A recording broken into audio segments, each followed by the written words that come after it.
Most people think working the night shift is easy. Quiet hallways, empty buildings, no one around. But for security guards, the silence hides things you don't want to hear. These are three true horror stories from real security guards. Encounters that prove sometimes the scariest part of the night is realizing you're not alone. I worked as a night shift security guard for a private security company that took contracts with government offices and research facilities. Most of the time, these places were dead silent, especially after midnight. The building I was assigned to wasn't anything special. It was a government administrative center, mostly offices, file storage rooms, and server areas. Nothing top secret, nothing worth breaking into. At least that's what I thought. My shift was from 8 p.m. to 6 a.m. I was alone in the building except for one janitor who usually clocked out around midnight. After that, it was just me and the cameras. There were 12 cameras covering all the main hallways and entrances, and I could view them all from a small monitor setup in the security room. Every 2 hours, I had to do a manual patrol of the building, checking the doors, emergency exits, and equipment rooms. The first few nights were uneventful. The hum of the air conditioner, the occasional flicker of the fluorescent lights, the buzz of vending machines. You start to get used to it. But on the fifth night, something changed. At around 1:30 a.m., I was doing my usual camera check when I noticed something strange on camera 7, the rear loading dock. There was a faint movement near the dumpsters, like someone had just passed by. At first, I thought it might have been an animal. We had stray dogs in the area sometimes. But then I saw a shadow. Tall, human-shaped, pausing by the door. The motion sensor light flicked on, but there was no one there. Just the metal door slowly swinging open, as if someone had pushed it and slipped inside. That door was supposed to be locked. Always. My stomach dropped. I grabbed my flashlight and walked toward the back hallway that led to the loading dock. As I got closer, I noticed the faint smell of wet soil, like someone had been walking through mud. When I reached the door, it was slightly open. I pushed it shut and tested the handle. It was unlocked. I locked it again, double-checked it, and radioed my supervisor. No response. Our radios sometimes lost signal in the basement, but this was the main floor. It should have worked. As I was walking back to the security office, I heard it. The sound of a footstep echoing in the hallway behind me. Not mine. Slow, deliberate, and heavy. I turned around and shined my flashlight. The hall was empty. I called out, "Hello? Maintenance?" No answer. I walked quickly back to the control room, shut the door, and started cycling through the cameras again. Camera 3, clear. Camera 4, clear. Camera 5, and then I froze. In the main lobby, near the elevator, stood a man. He was wearing a long black coat and a hood pulled low over his face. He wasn't moving, just standing there, staring straight at the elevator doors. The timestamp said 1:47 a.m. No one was supposed to be there. I grabbed the phone and called the police right away, reporting a possible break-in. They said a patrol car would be there within 10 minutes. Meanwhile, I kept watching. The man turned, slowly, and started walking toward the east hallway, the one that led directly toward the security office. My heart was pounding. I locked the door, turned off the lights, and sat perfectly still, watching the monitor as he walked past one camera, then another. Then the feed glitched. Static for 2 seconds. When it came back, he was gone. I switched to the hallway camera outside my door. Empty. Then I noticed something that made my blood run cold. On the glass window of the security room, just behind me, there was a faint reflection. Someone was standing right outside the door. I turned, and for a split second, I saw the shape of a man through the frosted glass. The outline of that long coat and the hood. He didn't move. He just stood there. I whispered into the radio, "He's outside my door." "He's outside," no reply. Then 3 slow knocks. Not loud, not frantic. Just deliberate, like he was letting me know he was there. I froze. After what felt like forever, I heard the sound of the elevator ding down the hall. The faint shuffle of movement. And then silence. When the police finally arrived, they found the back door open again. No signs of forced entry. No footprints, nothing. They checked every room. No one was there. The only thing they found was on camera too, near the lobby. A clear image of the man standing still for almost 20 minutes before walking out. The face under the hood was blurry, almost distorted from motion, but you could see one detail. His mouth was open wide, like he was smiling.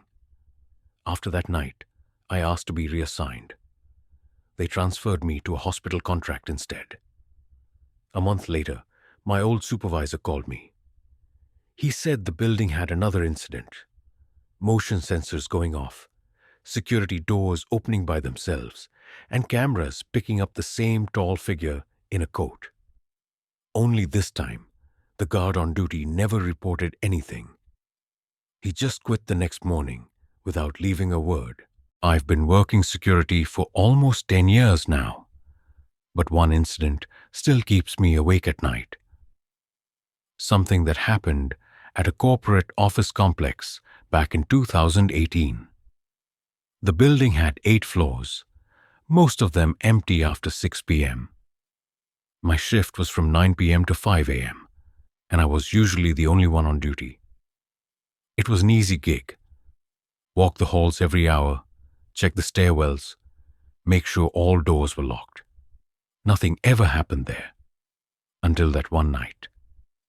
It was a Friday, a few days before Christmas, so the whole building was deserted. Around 11 p.m., I was sitting in the control room finishing paperwork when I heard the sound of the elevator bell dinging. One single chime. That wasn't unusual. Sometimes cleaning staff used the elevator late, but when I glanced at the monitor, every floor indicator was dark except the top floor. Level 8, that floor was completely unoccupied. No tenants, no power, running to the offices. At first, I thought it was just a glitch, but then the elevator started to move. The floor numbers flickered. 8 to 7, to 6, to 5, to 4, to 3, to 2, to 1. It was coming down. I switched to the lobby camera and waited. The doors opened, and there was nobody inside. Empty elevator, no cleaning cart, no people, no footprints on the polished floor. I walked out to the lobby to check it in person.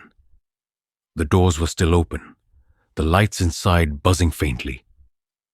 I stepped in, looked up. The floor indicator wasn't showing any number at all, just blank. I pressed the door close button, rode it up to the 8th floor to check the panel manually. The doors opened with a metallic groan. The entire top floor was pitch black. The only light came from the elevator behind me. The air smelled like dust and stale carpet. I took a few steps out, flashlight in hand. Empty desks, covered furniture, a long hallway stretching into darkness. Nothing unusual, until I noticed the footprints. Wet, bare footprints leading away from the elevator toward the conference room. I followed them halfway down the hall before they just stopped. Mid-stride, like whoever made them had vanished. Then my radio crackled. A voice I didn't recognize whispered, "Don't let it go back down." I froze. "Who is this?" I asked. No response. Just static. I turned around to head back, but the elevator doors were already closing. I sprinted toward it, shouting, "Hold the door!" It shut completely. And then I heard the motor whirring. The elevator was going down. I stood there watching the floor indicator above the door flicker. 8 to 7 to 6 to 5 to 4 to 3 to 2 to 1 to B, basement. The basement level was off limits. Storage and old maintenance tunnels. I radioed my supervisor, but the signal was dead again. Against my better judgment, I took the stairwell down. The deeper I went, the colder it got. When I reached the basement, the lights were dim and humming, half of them flickering. The elevator was sitting there with the doors open. I stepped inside. The control panel looked wrong. Buttons 9, 10, 11 had appeared where there had never been any before. When I pressed one out of curiosity, the panel shorted, the lights went out, and I felt the elevator move. I couldn't see a thing, just the vibration under my feet. It felt like we were descending far below the building. After about 30 seconds, the motion stopped, and the door slid open to reveal a narrow corridor made of concrete. No paint, no signs, no air conditioning, just darkness stretching ahead. Then came a sound. Slow breathing, deep, raspy, and close. I shined my flashlight and caught a glimpse of something retreating into the shadows. It moved on all fours, but it was shaped like a person. I slammed the door close button over and over until the doors finally shut. The elevator jerked violently upward. When it opened again, I was back in the basement. But the new buttons were gone, back to 1 through 8. I ran straight to the lobby and called my supervisor from the front desk phone. By the time he arrived, everything looked normal. He thought I'd just imagined it. Stress, lack of sleep, maybe the system glitched. But when maintenance reviewed the footage the next morning, the cameras caught something. At 2:07 a.m., the elevator doors opened on the basement level. A figure stepped out. Tall, thin, pale skin, no shoes. It walked past the camera and vanished into the corridor. The footage cut out for 20 seconds, then resumed. The elevator returned empty. A few weeks later, the company shut down the building for electrical repairs. They never reopened the top floor or the basement again. Every now and then, I still dream of that elevator. The hum of the motor, the faint ding echoing in the dark, and that whisper on the radio telling me not to let it go back down. I used to work nights at a luxury apartment complex in downtown Chicago. It wasn't a dangerous area, at least not compared to most places I'd worked before. But the underground parking garage always gave me an uneasy feeling. It went down 3 levels below street level, with long concrete corridors and echoing acoustics that could make even your own footsteps sound like someone following behind you. There were cameras, sure, but half of them didn't work. The management kept promising to fix them, but never did. Most of my shift was spent inside the lobby, but every couple of hours, I had to patrol the garage, check for vandalism, make sure no one was sleeping in their cars or breaking in. It was usually empty. Usually. One night around 2 a.m., I was walking down to the lowest level, B3, when I heard the faint sound of a car door closing. That wasn't unusual, except every resident's vehicle had been accounted for earlier in my log. No one had entered or exited since midnight. I called out B, security, but got no reply. Then I noticed something that made me stop. At the far end of the garage, beneath the single flickering fluorescent light, stood a man. Tall, thin, wearing a gray hoodie, He was facing away from me, just staring at the wall. I shouted again, "Hey! You can't be down here." He didn't move. As I got closer, I realized he wasn't facing the wall. He was facing a parked car, one that belonged to an older couple on the 5th floor. He had his hand pressed against the window, peering inside. I demanded he turn around, but instead he started walking slowly around the car, dragging his fingertips along the paint, almost like he was tracing something. When I got within 10 feet, he finally looked up at me. His face was pale, his eyes wide and unblinking. He smiled. Then, without a word, he turned and walked into the next row of cars. I followed him. But when I rounded the corner, he was gone. There was only one way out, and I would have heard the door. I searched the entire garage for nearly 20 minutes before heading back upstairs. When I reviewed the camera feed, every angle on level B3 was dead. Static. For the next few nights, everything seemed normal. Until small things started happening. Car alarms would go off by themselves. The elevator to B3 would come up on its own around 3 a.m. Doors opening to no one. And once, when I passed by a parked SUV, I saw fingerprints on the fogged-up glass. From the inside, I started to think I was being messed with. Maybe some resident was playing a prank. But the real fear hit a week later. It was around 1:45 a.m. I'd just finished my patrol of the upper levels when I noticed one of the lobby doors, the one leading to the garage staircase, was cracked open. That door was supposed to be locked at all times. I grabbed my flashlight and went down. Halfway down the stairwell, I heard something. Soft, irregular breathing echoing up the concrete. When I reached the first landing, I saw him again. Same gray hoodie, same pale face.